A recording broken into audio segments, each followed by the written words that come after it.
새벽 4시 30분. 박성훈의 휴대폰이 울렸다. 노후 상담 전문가로 일한 지 15년이 넘었지만 이런 시간의 전화는 여전히 그의 심장을 두근거리게 했다. 화면에는 이정은이라는 이름이 떠 있었다. 6개월 전 치매 초기 증상을 보이는 아버지의 돌봄 문제로 상담받았던 중년 여성이었다. 선생님, 죄송해요. 이런 시간에 정은의 목소리는 떨리고 있었다. 아버지가 방금 집에서 돌아가셨어요. 박성훈은 잠에서 완전히 깨어나며 침대에 앉았다. 천천히 말씀해 주세요. 지금 어디 계신가요? 집에 있어요. 아버지 방에. 그런데 언니와 제가 어떻게 해야 할지 몰라서 크게 다투고 있어요. 정은의 목소리 너머로 또 다른 여성의 목소리가 들렸다. 아마 언니인 듯했다. 언니는 지금 당장 장례식장부터 알아봐야 한다고 해요. 빈소가 없으면 큰일 난다면서요. 하지만 저는 먼저 병원에 가야 하는 거 아닌가 싶어서. 정은이 말을 잇지 못하자 저편에서 언니의 날카로운 목소리가 들려왔다. 정은아, 지금이 몇 시인데? 좋은 장례식장은 벌써 다 예약이 찰 거야. 언니, 그래도 절차라는 게 있잖아요. 사망 진단서도 없이 어떻게. 두 자매의 다툼 소리가 점점 커지자 박성훈은 조용히 말했다. 정은 씨, 일단 언니분과 함께 제 말씀을 들어보세요. 지금 상황에서 가장 중요한 건 순서예요. 전화기 넘어가 잠깐 조용해졌다.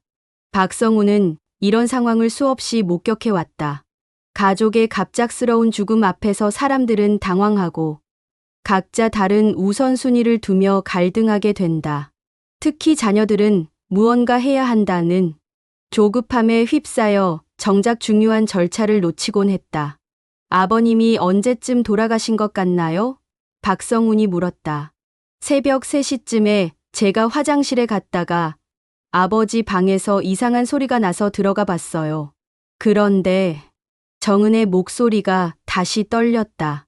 숨을 안 쉬고 계셔서. 119는 신고하셨나요? 아니요, 아직. 언니가 먼저 장례식장을 알아보자고 해서. 박성훈은 깊게 숨을 쉬었다. 이것이 바로 첫 번째 실수였다. 사망 진단서도 없이 장례식장부터 연락하려 하는 것. 이런 경우 대부분 원하는 빈소를 잡지 못하고 시간만 허비하게 된다.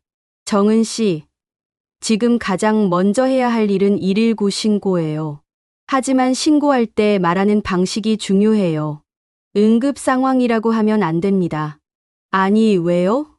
구급대원들이 심폐소생술을 시도할 수 있거든요.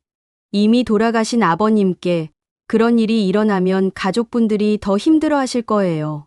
전화기 너머에서 언니의 목소리가 들렸다. 그럼 뭐라고 말해야 하는데요? 박성훈은 차분히 설명했다. 숨을 쉬지 않습니다. 주무시다 돌아가신 것 같습니다라고 정확히 말씀하세요. 그러면 구급대원들이 상황을 이해하고 적절히 대처할 거예요. 알겠어요. 정은의 목소리에서 약간의 안정감이 느껴졌다. 그리고 지금 아버님 곁에서 아무것도 만지지 마세요. 옷도 갈아입히지 마시고요. 경찰이 와서 자연사 여부를 확인해야 하거든요. 두 자매는 처음 듣는 이야기에 당황했지만 전문가의 차분한 설명에 점차 마음을 가라앉히기 시작했다. 박성훈은 자신의 옷을 챙겨 입으면서도 계속 전화를 이어갔다. 선생님, 그럼 저희가 지금 당장 해야 할 일이 뭐예요? 언니의 목소리가 조금 더 차분해졌다. 우선 119 신고부터 하세요. 그 다음에 가족들 연락하시고요. 아, 그리고 한 가지 더 중요한 게 있어요. 뭐죠? 지금부터 15분 정도는 아버님 곁에 조용히 계세요. 손을 잡아드리고 마지막 인사를 하세요. 이 시간이 나중에 큰 위로가 됩니다. 정은이 흐느끼며 말했다. 선생님, 저희가 너무 허둥댔죠? 아니에요. 이런 상황에서 당황하는 건 당연해요. 중요한 건 지금부터예요. 제가 현장에 가서 도와드릴게요. 박성우는 차를 몰고 가면서도 머릿속으로 앞으로 해야 할 일들을 정리했다. 구급대 도착, 경찰 조사, 병원 이송, 사망진단서 발급, 장례식장 예약. 각각의 단계마다 놓치기 쉬운 함정들이 있었다. 이 가족이 더 이상 실수하지 않도록 차근차근 안내해야 했다. 30분 후 박성훈이 이정은 씨 집에 도착했을 때 두 자매는 아버지의 침대 옆에 나란히 앉아 조용히 눈물을 흘리고 있었다. 다행히 119 신고는 제대로 했고 구급대도 곧 도착할 예정이었다. 하지만 진짜 어려운 일들은 이제부터 시작이었다. 박성훈이 도착하고 10분 후 구급대가 왔다. 구급대원은 상황을 확인한 뒤 병원으로 이송할 준비를 했다. 그때 정은의 언니인 수정이 갑자기 일어서며 말했다. 잠깐만요. 아버지 옷이 너무 허름해요. 좋은 옷으로 갈아입혀 드려야 하지 않을까요? 박성훈이 재빨리 만류했다. 아니요. 지금은 그러시면 안 됩니다. 왜요? 이대로 병원에 모시고 갈 수는 없잖아요. 이때 경찰이 도착했다. 중년의 경찰관이 가족들에게 인사한 뒤 현장을 살펴보더니 박성훈에게 고개를 끄덕였다. 다행히 현장이 잘 보존되어 있네요. 자연사로 보입니다. 수정이 놀라며 물었다. 경찰이 왜 와요? 저희가 뭘 잘못했나요? 아니에요. 박성훈이 설명했다. 병원이 아닌 곳에서 사망하면 경찰이 와서 확인하는 게 절차예요. 만약 아까 옷을 갈아입혔다면 자연사 판단이 어려워질 수도 있었어요. 경찰 조사가 끝난 후 구급차가 고인을 병원으로 이송했다. 가족들은 따라가면서 박성훈의 차에 동승했다. 가는 길에 박성훈은 그동안 목격한 여러 사례들을 이야기했다. 작년에 비슷한 상황의 가족이 있었어요. 할머니가 집에서 돌아가셨는데 가족들이 깨끗한 옷으로 갈아입혀 드리고 화장도 해드렸어요. 좋은 마음이었죠. 하지만 경찰이 와서 자연사 여부를 확인할 때 어려움이 있었어요. 정은이 물었다. 그럼 어떻게 됐어요?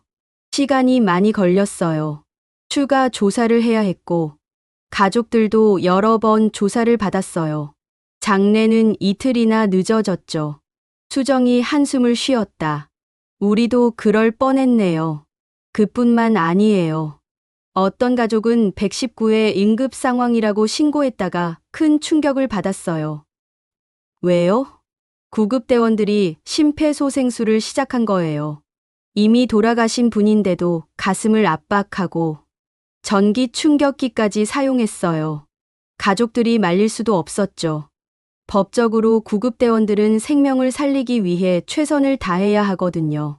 정은이 얼굴을 찡그렸다. 상상만 해도 끔찍해요. 맞아요. 그 가족은 아버지의 마지막을 그런 모습으로 기억하게 됐어요. 평생 그 장면이 트라우마가 됐죠. 병원에 도착하자 응급실은 바빴다. 하지만 고인은 별도의 공간으로 안내되었고 의사가 공식적인 사망 확인을 했다. 이때 박성훈이 가족들에게 중요한 조언을 했다. 지금부터가 중요해요. 사망 진단서를 여러 부 발급받으셔야 해요. 몇 부나 필요한가요? 최소 5부는 받으세요. 장례식장에 1부, 보험회사에 제출할 게 여러 부, 은행 계좌 정리에도 필요하고 각종 해지, 절차에도 써요. 나중에 추가로 받으려면 시간과 비용이 들어요. 의사가 사망 진단서를 작성하는 동안 박성훈은 3번째 흔한 실수에 대해 설명했다. 많은 분들이 이 시점에서 서둘러 장례식장에 연락해요. 하지만 아직 이른 거예요. 언제 연락해야 하나요? 사망 진단서를 받고 화장장 예약까지 확인한 다음이에요. 왜냐하면 장례식장과 화장장 일정을 맞춰야 하거든요. 수정이 고개를 끄덕였다. 아, 그래서 아까 제가 성급했던 거네요. 네. 순서를 지키지 않으면 결국 시간만 더 걸려요. 작년에 한 가족은 장례식장만 먼저 잡아놓고 화장장 예약을 못해서 장례를 일주일이나 늘렸어요. 정은이 깜짝 놀랐다. 일주일이나요? 서울 시내 화장장들이 예약이 꽉 차 있었어요. 특히 요즘은 화장을 선호하는 분들이 많아서 화장장 예약이 더 중요해져요.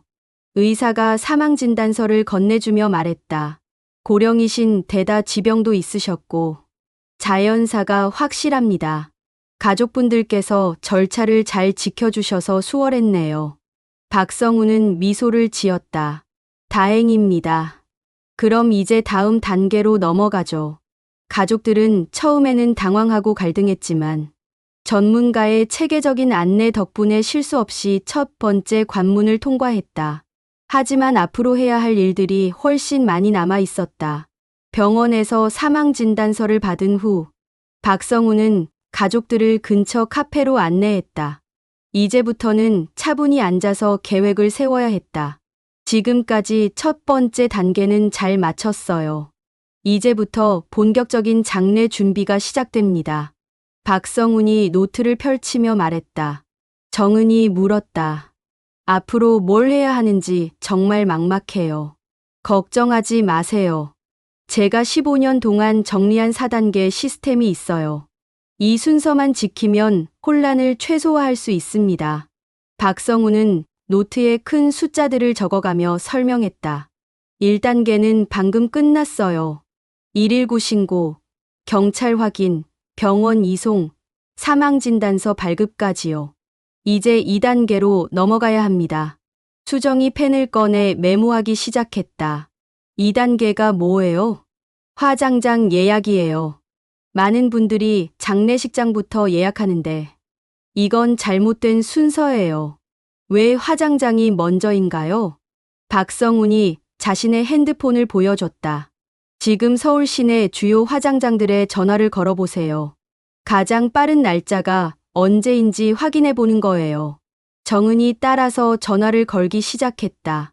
첫 번째 화장장 다음 주 금요일 오후가 가능합니다. 두 번째 화장장 다음 주 토요일 오전 10시는 어떠세요? 세 번째 화장장 이번 주는 모두 마감이고요. 다음 주 화요일이 가장 빠릅니다. 보세요. 화장장마다 가능한 날짜가 다르죠? 이 중에서 가족들이 모일 수 있는 날짜를 먼저 정해야 해요. 수정이 고개를 끄덕였다. 그럼 화장장 일정에 맞춰서 장례식장을 잡는 거네요. 정확해요. 3단계가 장례식장 예약이에요. 화장 일정을 기준으로 역산해서 빈소 기간을 정하는 거죠. 박성훈이 계산기를 꺼내 보여줬다.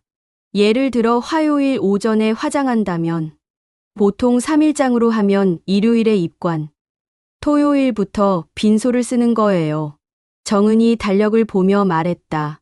그러면 친척들이 모이기에도 주말이라 좋겠어요. 맞아요. 그런데 여기서 중요한 팁이 있어요. 장례식장에 전화할 때 이렇게 말하세요. 화장 일정이 화요일 오전으로 확정됐는데 토요일부터 3일간 빈소를 사용하고 싶습니다라고요. 그냥 빈소가 필요해요라고 말하면 안 되나요? 그러면 장례식장에서 자기들 편한 날짜를 제시해요. 그런데 화장장 일정과 안 맞을 수 있거든요. 그럼 다시 조정해야 하고 시간만 낭비해요. 수정이 감탄했다. 정말 순서가 중요하네요. 4단계는 세부 준비예요. 빈소가 정해지면 상조회 연락, 음식 주문, 부고장 발송 등등이요. 이건 시간 여유가 있으니까 차근차근 할 수 있어요. 박성우는 실제 사례를 들어 설명했다.